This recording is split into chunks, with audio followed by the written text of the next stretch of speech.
Hello दोस्तों, आज मैं आपको जो कहानी सुनाने जा रही हूँ, ये कहानी है सौतेली माँ और जादुई फ्रॉक के जादू की।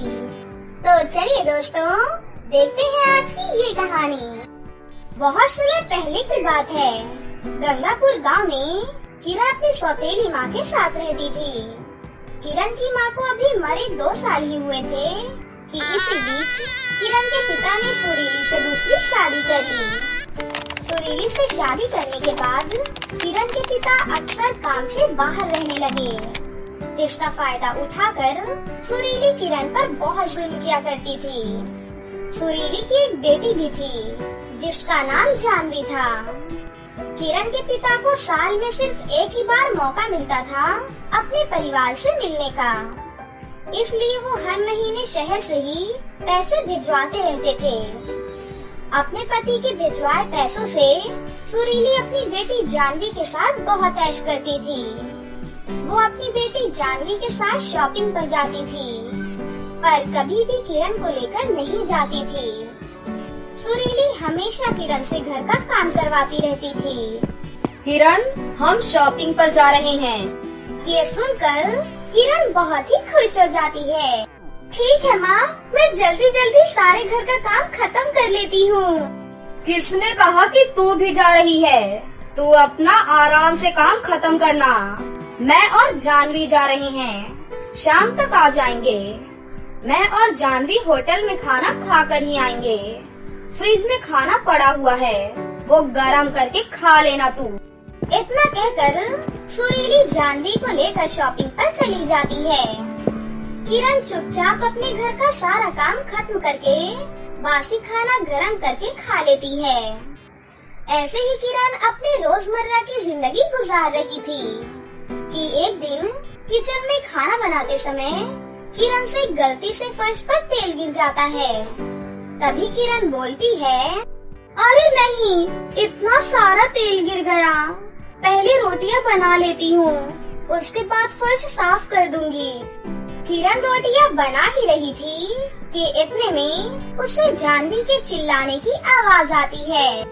मेरी यहाँ भूख से जान निकल रही है, मेरे लिए जल्दी से खाना लेकर आओ। बस अभी लेकर आई। इसके बाद किरण जानवी के लिए फटाफट गर्मा गर्म खाना लेकर जाती है और जानवी घपाघप खाना खाने लगती है। पर किरण फर्श साफ करना भूल जाती है कि तभी सुरीली का पैर फर्श पर पड़े तेल पर फिसल जाता है और सुरीली जोर से जमीन पर गिर पड़ती है। हाय दैया, मर गई, मेरी कमर टूट गई। इस कलमुनी ने फर्श पर तेल फेंक रखा था। सुरीली की आवाज सुनकर जानवी और किरण फौरन वहाँ भागते हुए पहुँचती हैं। हाय राम, जल्दबाजी में मैं तो फर्श पर गिरा तेल साफ करना ही भूल गई। तभी सुरीली उठ खड़ी हुई और गुस्से से लाल पीली होकर किरण से बोली, क्यों रे, तूने मुझे मारने का प्लान बनाया था क्या? सुरीली इतना बोलकर किरण को बहुत मारती है और बोलती है, मुझे लगता है आज के लिए इतना काफी है। जानवी बेटा, तैयार हो जाओ। हम पहले डॉक्टर के पास जाकर मेरी कमर की दवा लेंगे, उसके बाद मैं तुम्हें एक नई फ्रॉक दिलाकर लाऊंगी। और तू कलमुही, घर का सारा काम हो जाना चाहिए और जल्दी से फर्श भी साफ कर दे। इतना बोलकर सुरीली किरण के साथ फिर से शॉपिंग करने निकल जाती है। वहीं दूसरी तरफ किरण अपने कमरे में बैठकर बहुत रोती है। थोड़ी देर बाद सुरीली और जानवी भी वापस घर पर आ जाती हैं। घर पर आते ही जानवी किरण से कहती है, ये देख किरण, माँ ने आज मुझे कितना सुंदर फ्रॉक दिलाया है ना? जानवी के पास नए नए कपड़े देखकर किरण का मन अंदर से दुखी हो जाता था, क्योंकि किरण को केवल त्योहार पर ही नए कपड़े मिलते थे। किरण अपने कमरे में अपनी माँ की तस्वीर के सामने जाकर कहती है, माँ, जब से तुम गई हो, पिताजी के पास तो समय ही नहीं है मेरा हाल पूछने के लिए। मेरा भी बहुत मन करता है नई फ्रॉक पहनने का। नहीं माँ और जानवी रोज शॉपिंग पर जाती हैं, लेकिन मैं क्या करूँ, मुझे लेकर ही नहीं जा आती और न ही मेरे लिए कुछ लेकर आती है। मैंने कुछ कहा तो मेरी पिटाई कर देती है। मुझे भी आपके पास आना है माँ। ये कहते कहते किरण सिसक कर रोते हुए सो गई। जब सुबह किरण की आँख खुलती है तो वो देखती है कि उसके बेड के पास एक सुंदर सी फ्रॉक रखी है और वो बहुत ही खूबसूरत और चमक रही है। अरे ये किसकी फ्रॉक है? देखने में तो बहुत सुंदर लग रही है, लेकिन ये मेरी तो नहीं हो सकती। कि तभी किरण के सामने उसकी माँ की आत्मा प्रकट हो जाती है। किरण अपनी माँ को देखकर बहुत खुश हो जाती है। माँ, कहाँ थी तुम? माँ, कहाँ थी तुम? इतने दिनों से मुझे छोड़कर तुम कहाँ थी? मैं तेरे पास ही रहूंगी बेटी, बस कुछ कारण की वजह से मैं तुझे दिखाई नहीं दूंगी। ये फ्रॉक मेरा उपहार समझकर रख लेना। ये फ्रॉक कोई मामूली फ्रॉक नहीं, बल्कि एक जादुई फ्रॉक है। तुम इससे जो भी मांगोगी, ये तुम्हें सब कुछ देगा। कोई भी अगर गलत मंशा से तुम्हारी फ्रॉक को छूने की कोशिश करेगा, तो उसके मन की सारी बुराई खत्म होकर अच्छाई जाग जाएगी। पर मैं चाहती हूँ कि आप मेरे पास रहो माँ। मैं तो हर जगह मौजूद हूँ मेरी बच्ची। तुम्हारी नई माँ तुम पर बहुत जुल्म करती है, मैं जानती हूँ। उसकी सजा उसे जरूर मिलेगी। इतना बोलकर किरण की माँ वहाँ से गायब हो जाती है। उस दिन किरण उस जादुई फ्रॉक को पहनकर बहुत सुंदर लग रही थी। वो फ्रॉक पहनकर किरण घर के सारे काम कर रही थी कि तभी जानवी की नजर किरण के फ्रॉक पर जाती है।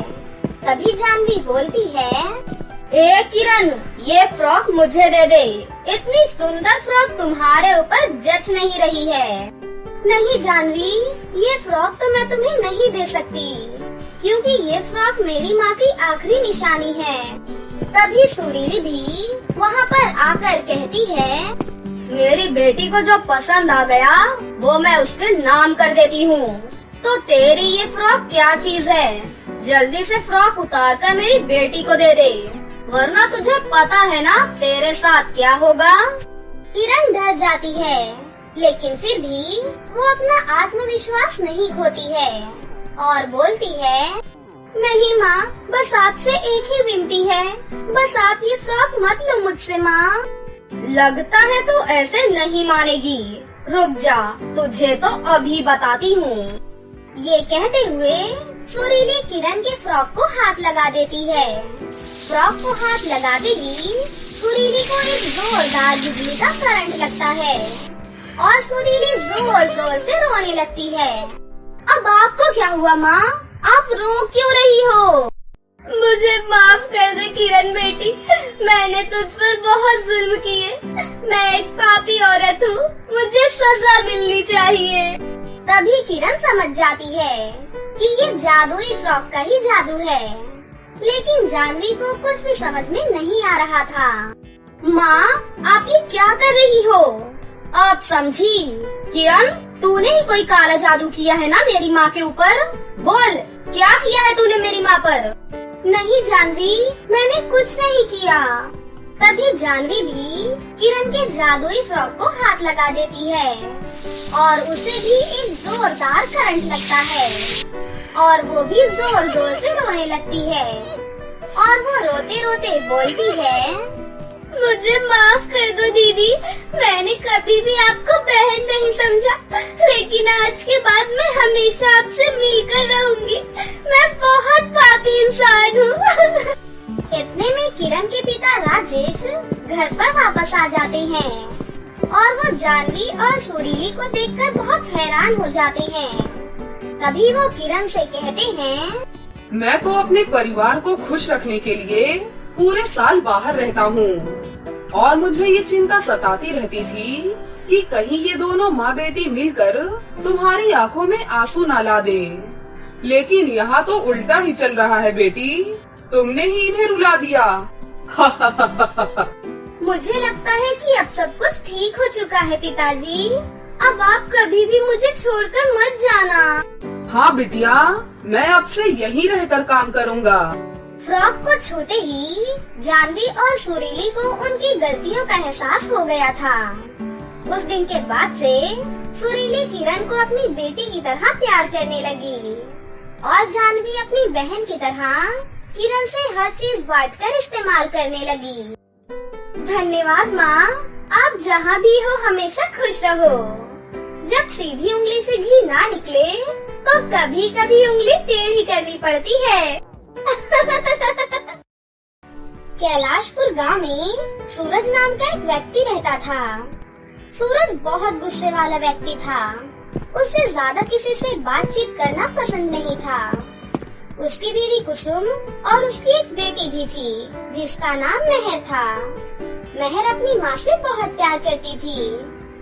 एक बार अचानक कुसुम की मृत्यु हो गई। ये समय सूरज और मेहर के लिए बहुत ही गम से भरा था। कुसुम के चले जाने से दोनों बहुत दुखी थे। इधर कुसुम को मरे 1 महीना ही बीता था कि सूरज ने दूसरी शादी कर ली और अपनी दूसरी पत्नी शालिनी को घर ले आया। शालिनी, ये मेरी बिटिया मेहर है। मैं इससे बहुत प्यार करता हूँ। मैंने तुमसे शादी सिर्फ इसीलिए की है ताकि तुम इसे माँ का प्यार दे सको। आप बिल्कुल भी चिंता ना करें जी, मैं इसे माँ की तरह ही प्यार करूँगी। हाँ शालिनी, मुझे तुमसे यही उम्मीद है। फिर उस दिन शालिनी मेहर से बात करने के लिए गई। मेहर बेटा, कैसी हो? देखो, तुमसे मिलने कौन आया है? तुम्हारी नई माँ शालिनी। पर आप तो मेरी सौतेली माँ हो ना, और सौतेली माँ तो बहुत बुरी होती हैं। अच्छा जी, ये तुमसे किसने कहा? सब यही कहते हैं। मेरी सारी सहेलियाँ भी यही कहती हैं।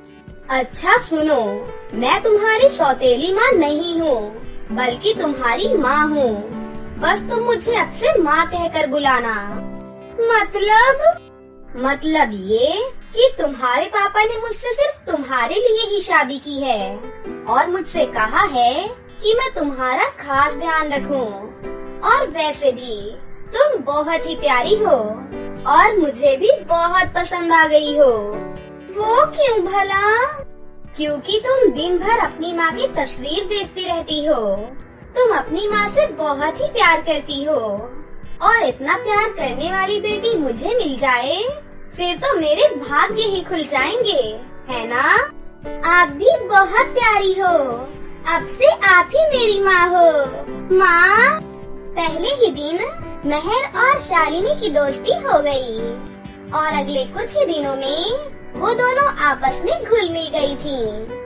उन दोनों को एक साथ रहना बहुत पसंद था। वो लोग पूरे दिन बातें करती, हंसती खेलती और एक साथ ही खाना खाती। ऐसे ही कुछ दिन बीत गया।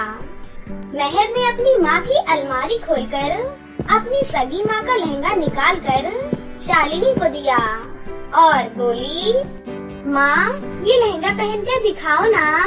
ये लहंगा मेरी माँ का फेवरेट लहंगा हुआ करता था और ये मेरी माँ पर बहुत ही अच्छा लगता था।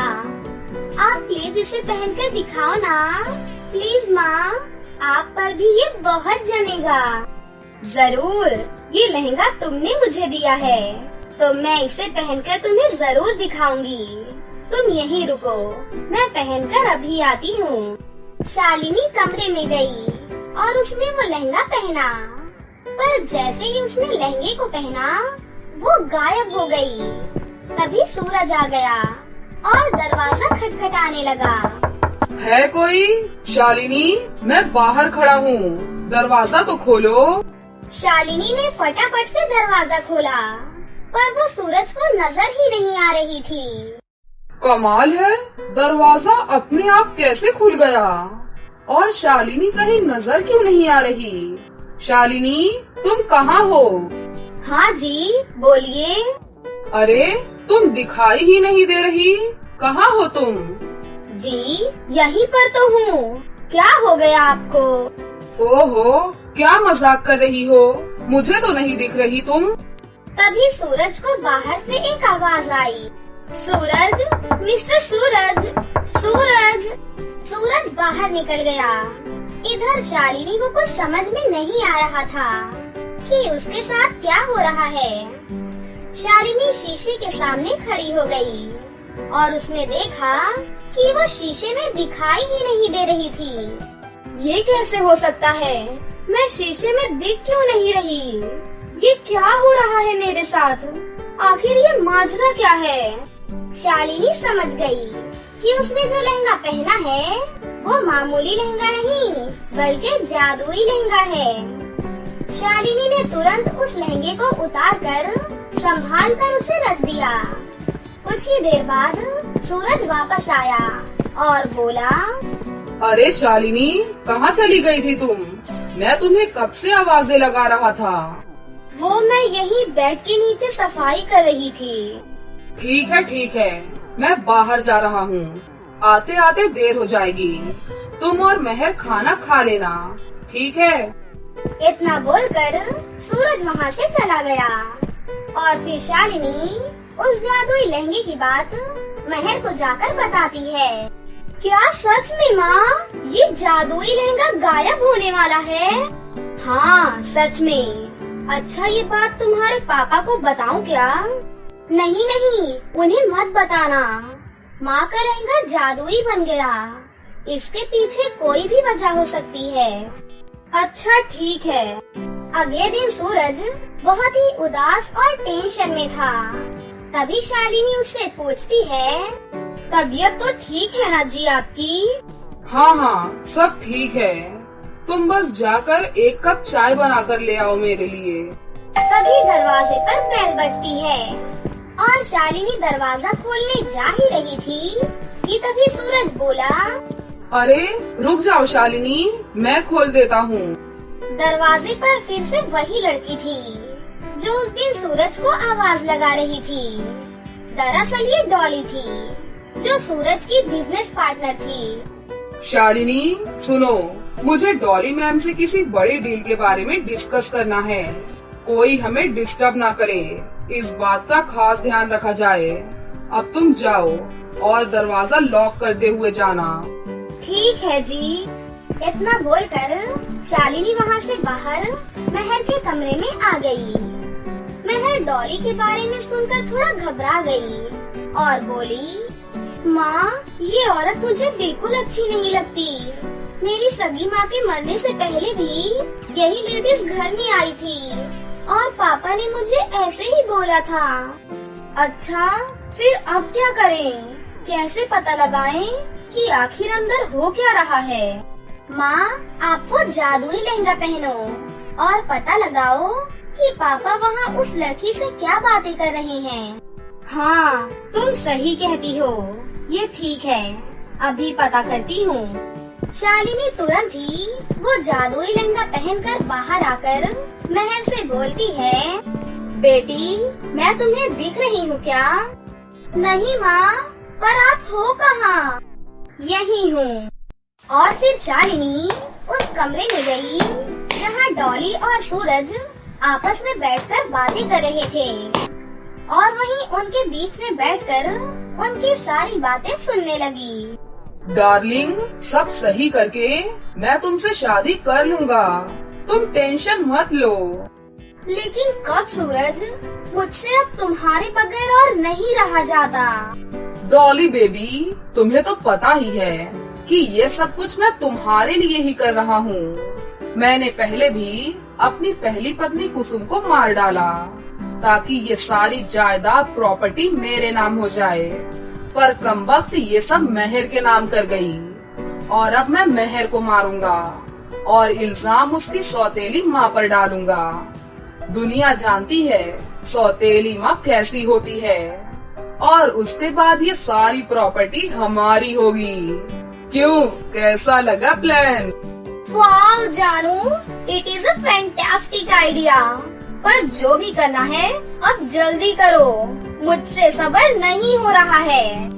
ये सब सुनकर शालिनी के तो होश ही उड़ गए। उसे तो अपने कानों पर यकीन ही नहीं हो रहा था कि ये सब कुछ सच है। वो कमरे से बाहर आ गई और उसने ये सारी बातें मेहर को बताई। मुझे तो पहले से ही ऐसा लगता था, मेरे पापा अक्सर मेरी माँ को बिना बात के पीटते रहते थे। अब मैं उन दोनों को नहीं छोड़ूंगी। मेहर बेटा, गुस्से से नहीं, अकल से काम लो। हम उनसे ऐसे नहीं जीत सकते। मेरे पास एक आइडिया है। मेरे साथ पुलिस स्टेशन चलो और बताओ कि तुमने अपनी माँ का खून होते हुए देखा है। शालिनी की बात सुनकर मेहर कंप्लेन करने पुलिस स्टेशन चली गई और फिर पुलिस मेहर के साथ उनके घर आ गई। Mister Suraj and Dolly, both are you under arrest. लेकिन क्यों इंस्पेक्टर साहब, हमारी गलती क्या है? अपनी पहली पत्नी के कत्ल के जुर्म में आपको गिरफ्तार किया जाता है। क्या? जी हाँ, आपकी बेटी ने खुद खून होते हुए देखा है। क्या? ये हो ही नहीं सकता। जब मैंने कुसुम को मारा था तब वो वहाँ पर नहीं थी। देखिए इंस्पेक्टर साहब, इन्होंने खुद कबूल कर लिया कि इन्होंने कुसुम का खून किया है। सूरज और डॉली, अब तुम दोनों मेरे साथ चलो।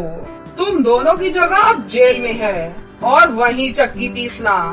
फिर उन दोनों को पुलिस पकड़कर ले गई और फिर मेहर और शालिनी दोनों एक साथ हंसी खुशी रहने लगी। तो दोस्तों, कैसी लगी आपको हमारी ये कहानी? अगर आपको हमारी कहानी अच्छी लगी हो तो इसे जरूर लाइक करें। साथ ही हमारे चैनल को सब्सक्राइब भी कर लें और बेल आइकन को दबाना ना भूलें। मिलते हैं अगली वीडियो में। धन्यवाद।